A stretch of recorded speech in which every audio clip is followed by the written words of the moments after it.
Abra a tua Bíblia comigo, aproveitando que você está em pé no Salmos de número 137. Enquanto você procura, quero louvar a Deus por ter estado participando deste congresso da banda, dessa festa da banda.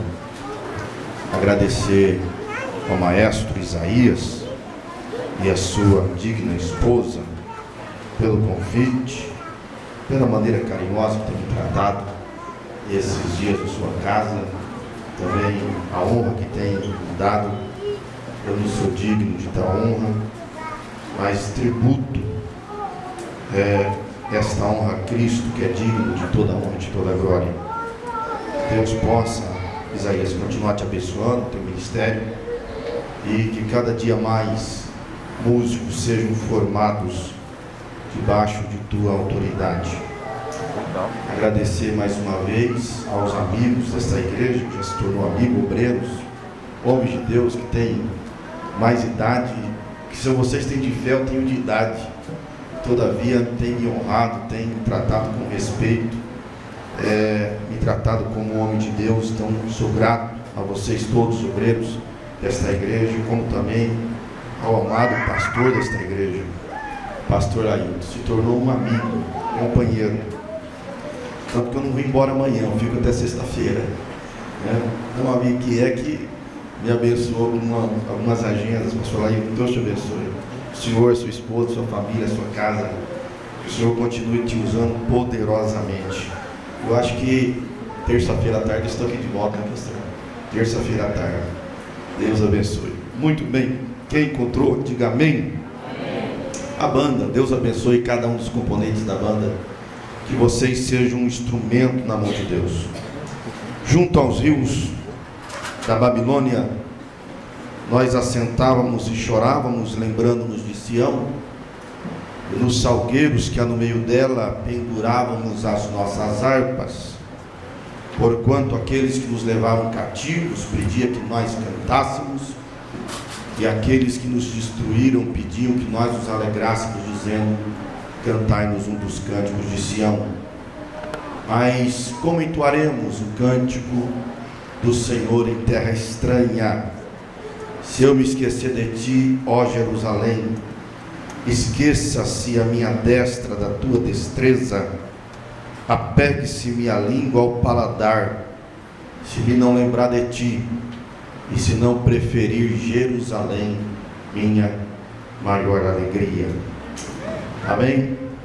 Tome o teu assento em nome de Jesus. Eu quero pedir perdão aos irmãos pelo atraso. Eu abusei da bondade do Everton. Eu tenho um pequeno problema de estômago que já está fazendo sofrer há alguns anos. Tenho feito alguns tratamentos e não tem adiantado muito.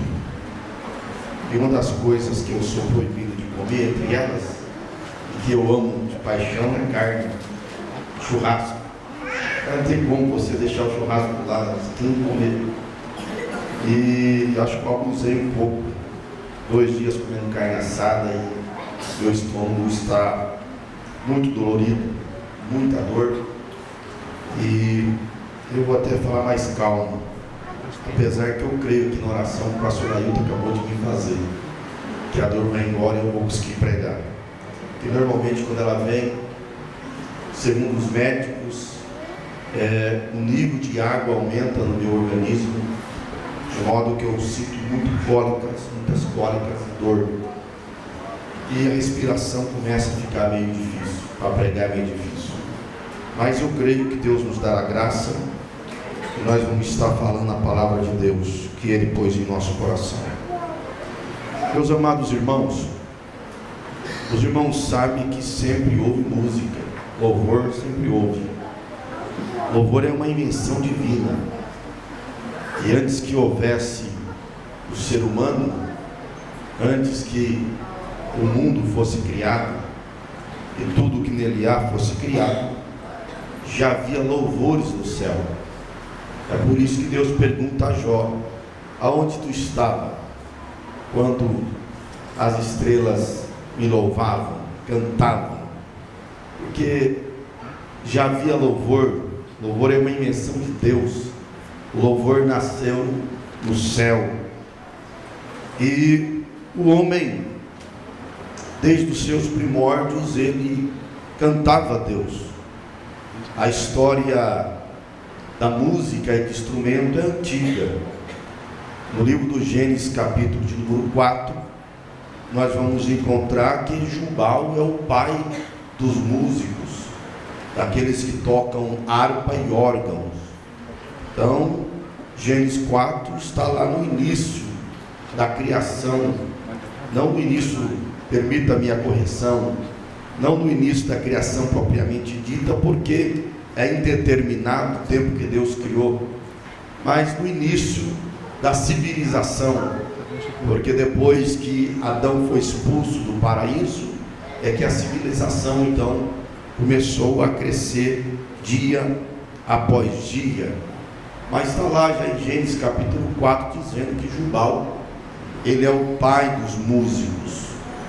Mas é interessante notar que a música não entrou muito cedo no tabernáculo, no meio do povo de Deus.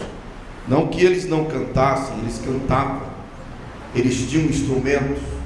Prova disso é que quando Israel atravessou o Mar Vermelho, diz a Bíblia, que Miriam já pegou um tamborim, né, instrumento, batia, saiu dançando e as mulheres fazendo trenzinho atrás, né? E cantava e dizia só: o Senhor é Deus. Mas o instrumento ele não teve uma entrada no tabernáculo, que foi o primeiro templo. Eu disse isso aqui na sexta-feira. Primeiro templo em Israel, que foi dado por Deus lá no Monte Sinai, e foi levantado esse templo de panos. E muito bem, obrigado. Eu só anotei aqui alguns detalhes para não esquecer, que quando a dor vem a gente esquece. Eu tive que anotar. E diz a Bíblia que o único som que tinha no tabernáculo era o som de campainha.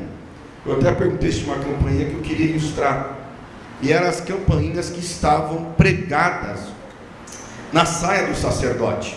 Então diz a Bíblia que quando Deus ordenou, porque Deus, ele é, como é que diz nossas pessoas que desenham roupa? Estilista. Deus é estilista, porque o vestido do sacerdote foi Deus que desenhou, foi Deus que diz a maneira que tinha que ser feito.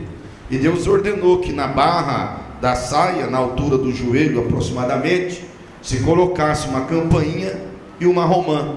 Então, conforme o sacerdote ele andava dentro do santuário, aquela campainha batia na romã e fazia um barulho de campainha. Esse normal. Não sei se tem um triângulo aí, aquele barulho de triângulo, né? Então, quando o povo ele não conseguia ver o lugar santo, né? Ele via apenas o ato exterior, mas o lugar santo, o povo que estava fora do tabernáculo, porque não podia entrar, porque aquilo ali era consagrado apenas aos sacerdotes, eles sabiam que o sacerdote estava ministrando pelo barulho da campainha.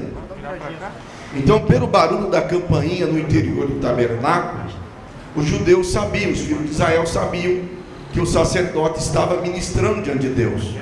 Então, lá fora do tabernáculo, eles levantavam a mão e adoravam a Deus.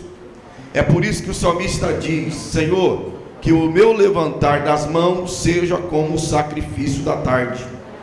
Há pessoas que não entendem isso quando você manda ele levantar a mão, ele acha que é movimento. Só que para um judeu, o levantar de mão era como o sacrifício da tarde. Então, quando alguém, pastor, um pregador, mandasse levantar a mão, irmão, não tenha medo não, levante a altura do peito, não, levanta acima da cabeça. Porque quando você levanta a mão acima da cabeça, você está dizendo duas coisas para Deus: eu sou servo e tu tudo podes na minha vida. Por isso que Deus recebe o levantar das mãos como o sacrifício da tarde. E o sacrifício da tarde, eu disse aqui hoje de manhã, era o sacrifício dos atrasados, era o culto dos atrasados, aqueles que não puderam participar do primeiro sacrifício de manhã, nem do sacrifício ao meio-dia, ele ia à tarde sacrificar a Deus. Então aquele sacrifício era o último sacrifício do dia. Fechava-se o dia com aquele sacrifício. Então o que o salmista está dizendo é o seguinte: Senhor, que o levantar das minhas mãos seja o fechamento do meu dia com chave de ouro. Tem pessoas que não entendem isso. Tem pessoas que não levantam a mão, mas nem matando, meu querido. É a mão mirrada, é a mão mirrada, a mão encolhida, a mão seca. É por isso que Jesus estava ensinando na sinagoga, e tinha lá um homem com a mão mirrada, não estendia. Ele estende a mão, ele levantou a mão. Porque há muito tempo ele não oferecia sacrifício da tarde. O Senhor diz: não, hoje você vai oferecer sacrifício da tarde. Estende a mão. Ele estendeu a mão e adorou o nome do Senhor. Amém? Então, no tabernáculo, o único barulho que tinha era esse da campainha e barulho de glória. Quem estabeleceu a adoração e o uso de instrumento foi Davi. Isso aconteceu quando ele conquistou Jerusalém. Os irmãos sabem que quando Saul morreu, Davi era o rei por direito de consagração, de unção. Ele havia recebido a unção. Mas a Bíblia vai dizer que ele não vai se tornar rei de todo Israel, porque as tribos vão seguir o filho de Saul, até que Abner mata o filho de Saul, e então todas as tribos se juntam a Davi, e Davi vai ser rei sobre todo Israel. Até então Jerusalém não havia sido conquistada, ainda estava debaixo do domínio dos jebuseus. Mas Davi então vai conquistar Jerusalém, e após conquistar Jerusalém, ele vai fazer o que Saul não fez. Ele vai trazer a arca da aliança de volta para o meio do povo de Deus. Então naquele dia em que eles foram buscar a arca da aliança, que estava na casa de Obed-edom, ele reuniu músicos, e os músicos começavam a tocar, cantar. Eles cantavam e tocavam, e vinham os sacerdotes, os levitas, trazendo a arca. E diz a Bíblia que Davi ia dançando. Davi dançava, os levitas, por ordem de Davi, tocavam, os sacerdotes traziam a arca. Então a partir daquele momento, o louvor, o uso de instrumento, passou a ser associado ao culto. É por isso que quando você lê lá em 1 Crônicas, capítulo de número 23, versículo 5, quando Deus proíbe Davi de construir o templo, mas não proíbe Davi de organizar, ele vai organizar os levitas, e ele vai separar 4.000 levitas para tocar instrumentos. É daí que vem hoje a questão de muitos músicos falar que é levita, porque foi separado uma parte da tribo de Levi, 4.000 levitas, para serem músicos na casa de Deus. Então Davi, e você vai ver lá no capítulo 25, do versículo 1 a seguir, que ele vai separar 24 turnos de levitas para tocar o instrumento, enquanto o sacerdote estiver ministrando diante de Deus. Então tinha 24 turnos de sacerdote, e também tinha 24 turnos de levitas, músicos e cantores.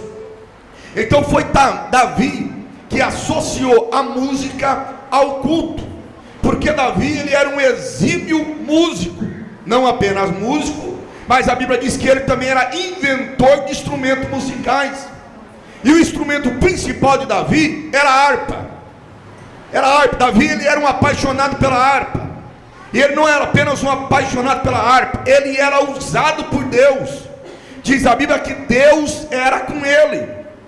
E quando alguma coisa acontecia com Saul, por exemplo, quando o espírito maligno da parte de Deus vinha sobre Saul, a Bíblia diz que eles traziam Davi, e Davi cantava e dedilhava a harpa, e o espírito imundo ia embora. Então Davi, ele era um homem apaixonado pela harpa, e o instrumento principal em Israel se tornou então a harpa. Todo mundo valorizava a harpa, porque foi a harpa que Davi tocava, era o instrumento usado por Davi. E nós lemos aqui um texto do Salmo 137, de um levita que voltou de um grande tormento. Ele voltou de Babilônia. Certamente ele é um daqueles 128 que está registrado lá em Esdras capítulo 2, que voltaram por ocasião do ano 538, quando Israel, que estava em cativeiro em Babilônia, voltava então para Jerusalém, para reconstruir o templo do Deus vivo. A Bíblia então declara que esse levita, ele era um apaixonado pela harpa. E quando eu leio a história desse homem, eu choro de alegria, porque eu vejo um homem que passou pela luta, um homem que passou pela prova, mas que não perdeu a sua fé. Permita-me discorrer o que eu já tenho falado para vocês na sexta-feira e hoje de manhã. Quando Nabucodonosor veio contra Jerusalém, destruiu tudo, ele levou o povo cativo. E preste atenção, quando um exército vinha contra uma nação, e ele conquistava aquela nação, todos os bens preciosos pertenciam ao exército conquistador. Então os soldados levavam tudo o que era de valor, obras de arte, prata, ouro, moedas de ouro, toda a riqueza, e todo instrumento, porque instrumento hoje é caro, naquela época era muito mais caro, era caríssimo o instrumento. Mas diz a Bíblia que este levita, ele foi levado para o cativeiro, mas ele não deixou que tomassem a harpa dele. É por isso que ele diz que ele escondia a sua harpa nos salgueiros, que é uma árvore que nascia às margens dos rios, ou dos córregos que tinha ali em Babilônia. Era canais que se fazia do rio Eufrates, que cortava a cidade de Babilônia. Eles faziam canais e plantavam árvores, se tornando ali um jardim. Então ele conseguiu, na invasão babilônica, esconder a harpa. Levaram ele cativo e ele levou a harpa escondida. E quando chegou em Babilônia, ele escondeu nos salgueiros. Ele diz: vocês vão levar tudo que eu tenho, vai levar a minha obra de arte, as obras de arte, vai levar meu dinheiro, mas a minha harpa vocês não tomam. Ele escondeu, ele não deixou a sua harpa visível para o inimigo levar. Ele conservou a sua harpa. E mesmo quando ele chega lá em Babilônia, ele conserva, ele esconde ela, porque ele tem uma esperança, a esperança de voltar a tocá-la quando ele estivesse novamente em Jerusalém. Eu quero que você atenta muito para isso, porque Jerusalém, Judá, foi destruída por causa do pecado, mas aquele homem, ele era um justo, aquele homem era um fiel, era um temente a Deus. Mas o castigo que veio sobre o ímpio acometeu ele também. Ele não ficou impune do castigo daqueles que haviam pecado. Ele era justo, mas ele pagou o preço também. E muitas vezes nós não entendemos. Nós não entendemos porque nós estamos na prova. Nós somos santos, aí falamos para Deus: eu sou dizimista, eu sou verdante, eu sou santo, eu oro, eu jejuo e eu consagro, porque essa luta veio contra mim, porque essa prova está soprando contra mim, porque o inimigo está levantando contra mim, se eu estou fazendo a obra de Deus. Mas o mal que vem para o ímpio, vem para o justo também, meu irmão. O Senhor nunca disse que nós não iríamos sofrer. O Senhor nunca disse que nós não seríamos provados. O Senhor nunca disse que nós não cairíamos numa cama enfermo. O Senhor nunca disse que nós não ficaríamos desempregados. Pelo contrário, Ele disse: no mundo tereis aflições. O mundo é lugar de aflição para o ímpio, e é lugar de aflição também para o justo. Aleluia. Por isso que Deus fala: quando passares pelas águas, quando passares pelos rios, quando passares pelo fogo. Ele não diz que você não vai passar pela água, Ele não diz que você não vai passar pelo rio, Ele não diz que você não vai passar pelo fogo, não.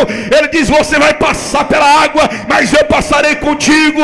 Quando pelos rios, eles não te submergirão, e quando pelo fogo, chama nenhuma arderá em ti. Você vai passar pela prova, mas Deus vai passar contigo, lhe garantindo a vitória. E nós não entendemos isso, porque nós achamos que porque nós somos santos, nós não podemos sofrer. Eu lembro daquela viúva que chega para Eliseu e diz assim: o meu marido, teu servo, morreu. Os credores vieram levar os meus filhos. Segundo Flávio José, ele diz que o marido daquela mulher era Obadias, aquele que servia na corte de Acabe. quando Jezabel estava implantando o culto a Baal, a Bíblia diz que ela perseguia os profetas, e aquele homem escondeu 100 profetas, e durante 1 ano sustentou os profetas a pão e água. Imagine você sustentar. Eu tenho 3 bocas lá em casa, 5 caminhos da minha esposa. Eu sei quanto custa. Você sabe quanto custa sustentar a tua casa. Imagina acrescentar mais 100 bocas todo dia almoçando e jantando às tuas custas. Seu salário vai dar? Tem milionário aqui? E a milionário reparte com nós. O que você vai fazer? Vai pegar emprestado, vai entrar em agiota. Foi o que ele me fez. Ele pegou dinheiro emprestado de agiotas para sustentar os profetas, e antes que ele pagasse as dívidas, Deus simplesmente recolheu o homem e deixou a mulher com os filhos. Você lembra de Lázaro? O que as irmãs de Lázaro falam para Jesus? Mestre, o teu amigo a quem tu amas está enfermo. Qual é a resposta de Jesus para elas? Qual a mensagem que ele manda para elas? Lázaro está enfermo, mas não vai morrer. Que essa enfermidade não é para a morte, mas para manifestar a glória de Deus. Eu te pergunto, Lázaro morreu ou não morreu? Era amigo íntimo, mas morreu. Agora ele ficou dentro da sepultura? Não ficou. No 4º dia ele saiu de lá ressurreto para a glória de Deus. Aquela mulher está desesperada, chega no profeta e diz: o teu servo, meu marido morreu. Ele diz que tu tem lá em casa, eu tenho uma botija. Eu pergunto para você, os credores levaram o filho dela? Não levaram o filho dela, porque antes que eles viessem, Deus multiplicou o azeite, garantiu a vitória para ela. Ei, você pode passar pela luta e pela prova, mas você não pode perder a tua harpa. Conserva a tua harpa, conserva a tua fé, porque essa luta vem, mas ela vai passar, porque o Deus imutável cuida do seu povo. Aquele homem, ele vai para o cativeiro, sendo ele justo. Ele vai ficar no cativeiro, e ele diz: junto aos rios de Babilônia nós assentávamos e chorávamos, lembrando-nos de Sião, porque a lembrança de um passado glorioso produz em nós sentimento de tristeza. Não é assim? Quando às vezes você está na prova, você lembra lá do passado, enquanto você não sofreu o que você sofre hoje, quando você tinha abundância, não tinha falta de nada, tudo ia bem, a tua parentela te elogiava, tu era o exemplo para a tua parentela, tu era o exemplo para os teus amigos, todos falavam bem de você, todos elogiavam você, aquele tempo era maravilhoso. E tem dia que você para e você começa a lembrar daquele tempo, e o sentimento de tristeza vem, e nós choramos, porque a angústia bate a nossa alma, ficamos depressivos. Aquele homem era justo, ele tinha fé, mas havia dia que ele chorava, havia dia que ele lembrava do passado glorioso que ele tinha. E quando ele lembrava de Sião, do passado, ele chorava copiosamente. Ele não chorava em casa para a mulher ver, nem para os filhos ver. Ele ia para as margens do rio de Babilônia. Porque muitas vezes nós choramos sozinhos. Nós nos trancamos num quarto, nós saímos pela rua, nós entramos em nosso carro para chorar, porque nós não queremos que a família seja afetada. Quantas vezes eu entrei dentro do banheiro para chorar, para minha mulher não ver. Quantas vezes eu peguei uma bicicleta e andar no meio de estrada para chorar, por causa da prova, da tristeza, da angústia. Mas é neste momento que o Espírito Espírito Consolador, Ele sopra no nosso coração e põe um cântico e uma esperança de vitória.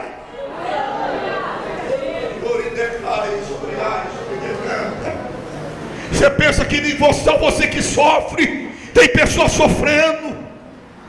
Quantas vezes eu acordei de manhã, minha mulher diz: nós não temos o que comer hoje. Já teve dia de eu sair na rua procurando dinheiro para comprar leite para os meus filhos. Eu era pregador, desde meus 16 anos eu dizia: Deus, por quê? Por quê? Eu lembro um dia em Palmas, Tocantins, foi onde eu fui casar. E eu morava no fundo da igreja que meu sogro pastoreava. E um dia eu estou aflito, desanimado, quebrantado. A minha esposa diz: não tenho o que comer, não tem café da manhã. Eu tinha 2 meses de casado. Eu não tinha R$1 para comprar nada dentro de casa. Eu entrei naquela igreja que era feita de madeira, e eu só chorava, só chorava, só chorava. E quando eu chorava, o céu se abriu, e Deus diz para mim: meu filho, bom é ter esperança e aguardar em silêncio a salvação que vem do Senhor. Ei, não é para você murmurar não, não é para você reclamar não. Fecha a tua boca, aguarda em silêncio, a salvação está vindo para a tua vida em nome de Jesus. E nós choramos, nós nos quebrantamos.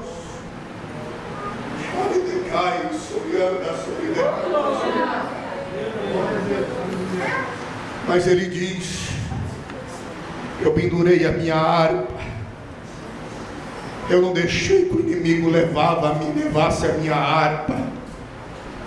Quando ele olhava para aquela harpa, ele lembrava de Jerusalém, quando ele dedilhava a harpa na casa de Deus. Quando ele olhava para a harpa, ele lembrava do culto a Deus em Jerusalém. Ele dizia: ninguém vai te levar. Você me dá esperança de lembrar de Jerusalém. Eu creio que eu voltarei para lá e vou cantar e vou tocar você novamente. Não deixe que o inimigo arranque a fé do teu coração. Não deixe que o inimigo tire a esperança do teu coração. O Espírito Santo, Ele está aqui nesta noite para renovar a tua esperança. Guarda o que tu tens, para que ninguém tome a tua coroa. Você vai voltar para Jerusalém. Você vai detirar esta harpa. Os teus inimigos verão a tua vitória em nome de Jesus. Ele diz: ninguém toma, ninguém tira a minha esperança. Eu estou aqui, mas eu creio que eu vou voltar para Jerusalém. Deserto é passageiro, meu amado irmão. É por isso que Deus mandou o povo construir tendas no deserto, não casas, tendas, porque a tendas é só passageiro. Você atravessa, você peregrina até você chegar na tua terra. E quando eles chegaram na terra prometida, então eles construíram casa. Mas deserto é para você passar. Eu não sei quanto tempo dura esse deserto da tua vida. Se é 1 mês, se é 1 ano, se é 2 anos, se é 6 anos, se é 10 anos, eu não sei. Israel ficou 40 anos no deserto, mas eles viram a glória de Deus. Eles viram maná descer do céu. Eles viram água sair da rocha. Eles viram carne no deserto. Eles viram água amarga se transformar em água doce. Eles viram o mar vermelho se abrir. Enquanto você estiver no deserto, Deus vai estar operando milagre na tua vida. Enquanto você estiver no deserto, a glória de Deus vai vir sobre você para te sustentar. Deus não abandona os seus filhos no deserto. Deus não abandona os seus filhos na prova. Deus não abandona os seus filhos na tribulação. Não, Ele está com você lá. Aleluia. Ele vai com você lá. Por isso que ele diz para Moisés: eu vou adiante do povo, de dia numa nuvem, à noite numa coluna de fogo. Eu vou adiante de vós. Você não está sozinho nesta prova. Você não está sozinho neste deserto. O Senhor está te contemplando. O Senhor está te vendo. Agar estava sozinha no deserto de Berseba.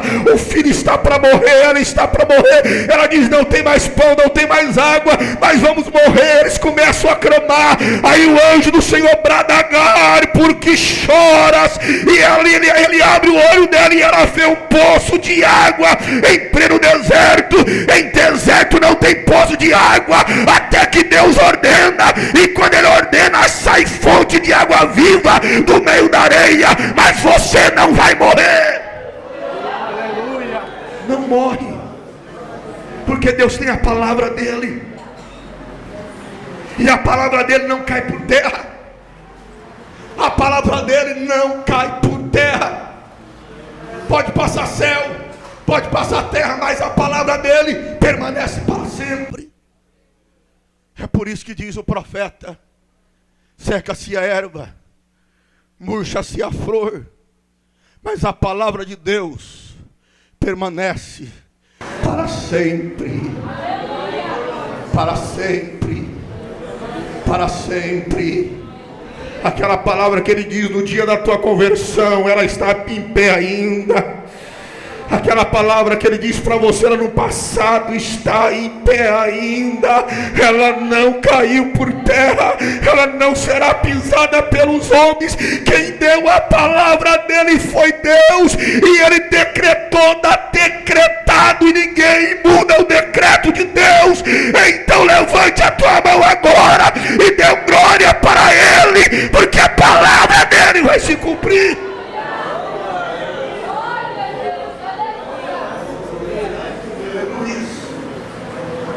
Esse homem está longe da pátria.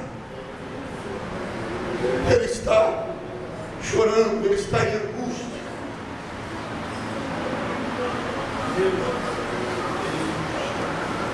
Mas ele está dizendo: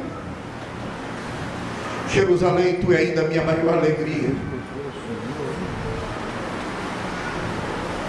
Ele está dizendo: eu estou passando pela prova, mas quando eu lembro de Jerusalém, meu coração se alegra.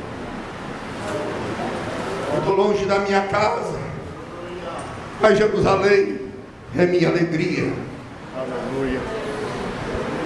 Que ele chega ao ponto de dizer: enquanto eu estiver nesta prova, ainda que estão pedindo para eu cantar, mas eu não vou cantar o cântico do Senhor em terra estranha de jeito nenhum. Eu vou guardar o fôlego para o dia da minha vitória. Eu vou guardar o fôlego para o dia da minha vitória. Eu não vou desperdiçar o talento que Deus me deu, não. Eu não vou lançar aos porcos o talento que Ele me deu, não. Eu vou conservar o fôlego que Ele me deu. E quando eu estiver lá, eu vou bradar, eu vou cantar, eu vou adorar a Deus. Eu sinto o temor de Deus na minha vida aqui nesta noite.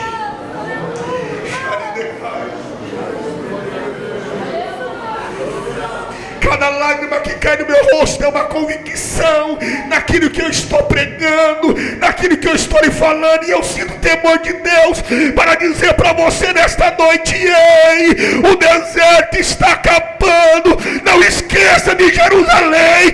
O pecado quer te cercar, o pecado quer te arrastar para o mundo por causa da prova. Mas olha para Jerusalém, olha para Jerusalém, olha para Jerusalém.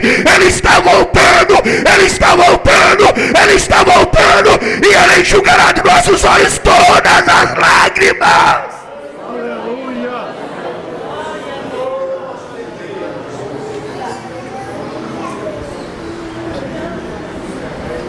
Quantos crentes estão perdendo a força?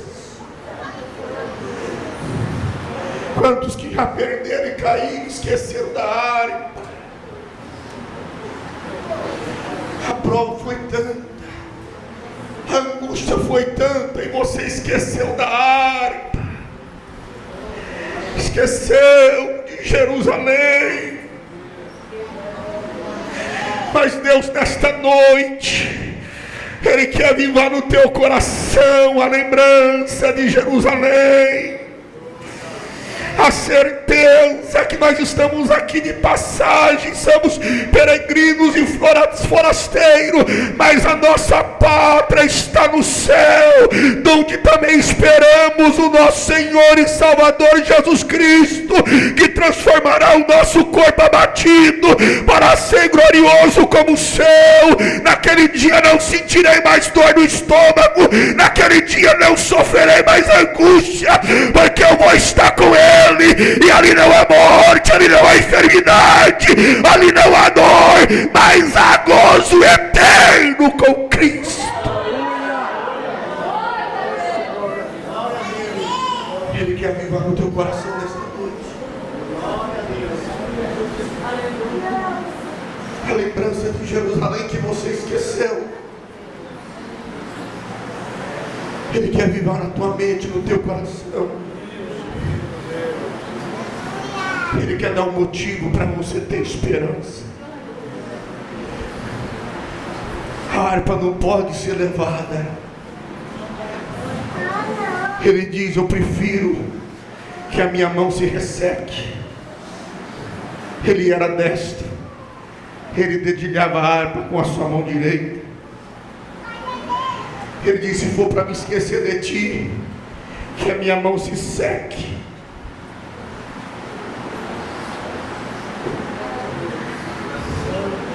Ele está dizendo: se não for para mim usar o que tu me deu, é a tua obra, que eu não use no mundo.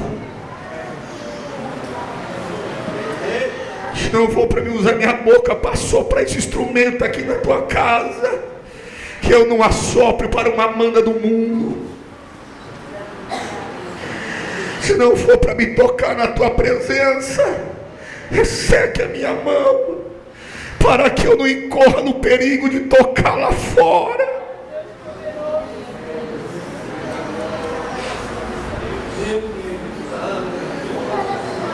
Ele diz mais: que se apegue a minha língua ao céu da boca, eu perca o paladar. Se não for para me estar na tua presença, que eu não tenha prazer neste mundo aqui em Babilônia, o que ele está dizendo, que eu não tenha prazer, que eu não tenha paladar para me sentir o gosto das coisas de Babilônia. Ou eu sou tudo teu, ou eu não sou do mundo, ou eu te sirvo integralmente, Senhor. Arranque-me deste mundo, mas eu não quero servir Babilônia. Eu não quero alegrar os generais, eu não quero alegrar aqueles que nos destruíram. Eu quero só te alegrar, eu quero só te adorar. Fique em pé em nome de Jesus. Eu não vou abusar da tua bondade.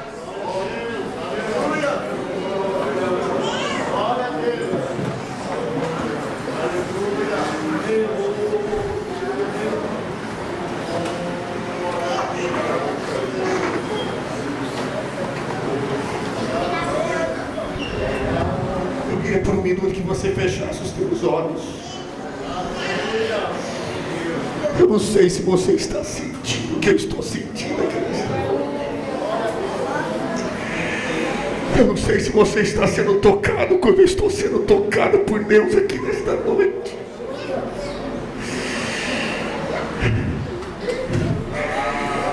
Mas o Espírito, Ele quer soprar na tua vida e tocar na tua vida e renovar você nesta noite. Feche teus olhos um minuto, por favor.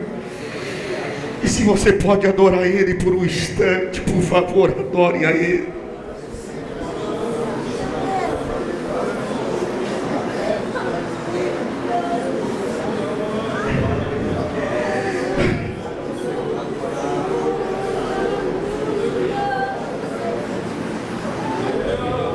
Eu quero te convidar. Você que ouviu a palavra de Deus, você que entendeu a palavra de Deus na tua vida, eu quero pedir para que você saia do teu lugar. Eu quero que você venha aqui na frente. Eu vou impor as minhas mãos sobre a tua cabeça. Eu creio nesta noite numa restauração de Deus na tua vida. Em nome de Jesus Cristo, saia do teu lugar. Venha aqui à frente. Esta é a noite da tua vitória. Esta é a noite da tua restauração.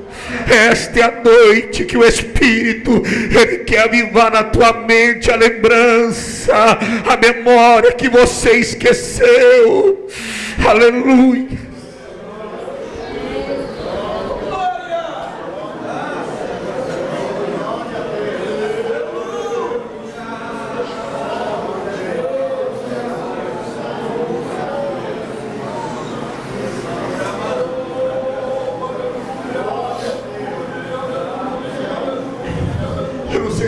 Alguém pode cantar? Por favor, venha, faz um louvor. Alguém, Ana Evelyn, ou Ana Ara, irmã Leila, por favor, venha cantar o hino aqui, irmã Leila. Tem mais pessoas aqui nesta noite que Deus quer renovar aqui hoje. Você não pode voltar para a tua casa. Ele quer te renovar hoje aqui.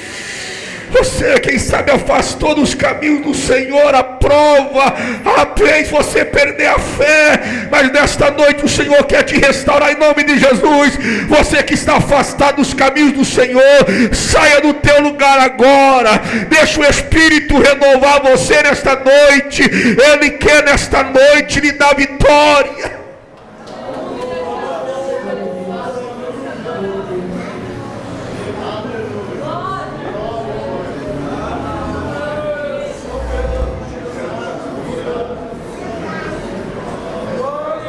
Será que nós podemos descer, pastores, fazer oração por imposição de mão?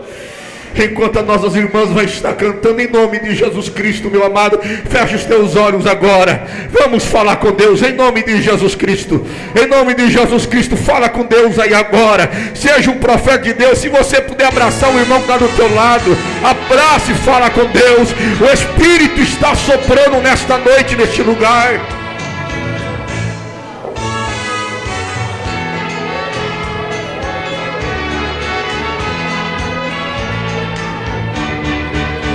Se você está cansado, tua cruz está pesada, e se pensas que não podes prosseguir tua jornada, ergue os olhos para o céu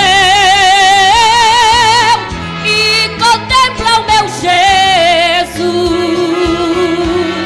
Ele morreu numa cruz, ressurgiu com vida e luz. Ele pode te ajudar. Jesus passa por aqui com a bênção em suas mãos. Se quiseres receber, abra o teu coração e a bênção vai chegar. O céu está se abrindo e o poder já vem caindo. É a glória do Senhor. Adore a Deus em nome de Jesus Cristo. Feche os teus olhos, meu irmão, e começa a clamar a Deus. Se você pode, adore a Ele. Se você tem glória, dá glória para Ele. Se você pode, dá aleluia, dá aleluia. Se você é batizado, fala em mistério, mas deixa o Espírito assoprar na tua vida nesta noite. Se você se diz pular, pule. Se você se diz aplaudir, aplauda. Se Deus lhe dá profecia, profetiza. Mas adore o Todo-Poderoso. Ele está aqui nesta noite para te abençoar. Coração do crente, sempre a consolação. Se caíres em fraqueza, você pode ter certeza que o Senhor é poderoso, Ele é vitorioso, Ele pode te ajudar. Jesus passa por aqui com a bênção em suas mãos. Se quiseres receber, abra o teu coração e a bênção vai chegar. O céu está se abrindo e o poder já vem caindo. É a glória do Senhor em teu ser manifestando a vitória bendita. Jesus passa por aqui com a bênção em suas mãos. Se quiseres receber, abra o teu coração e a bênção vai chegar. O céu está se abrindo e o poder já vem caindo. É a glória do Senhor em teu ser manifestando a vitória bendita. Em te dar. Deus, abençoa teu povo, Senhor, os teus filhos que aqui estão diante do teu altar. Teu servo, ó Pai, ministrou a tua palavra. Nós confirmamos, Senhor. Pedimos a ti, Pai, o renovo sobre estas vidas. Que o Senhor esteja abençoando, confirmando tudo aquilo que o Senhor ministrou através da tua palavra. Assim nós oramos.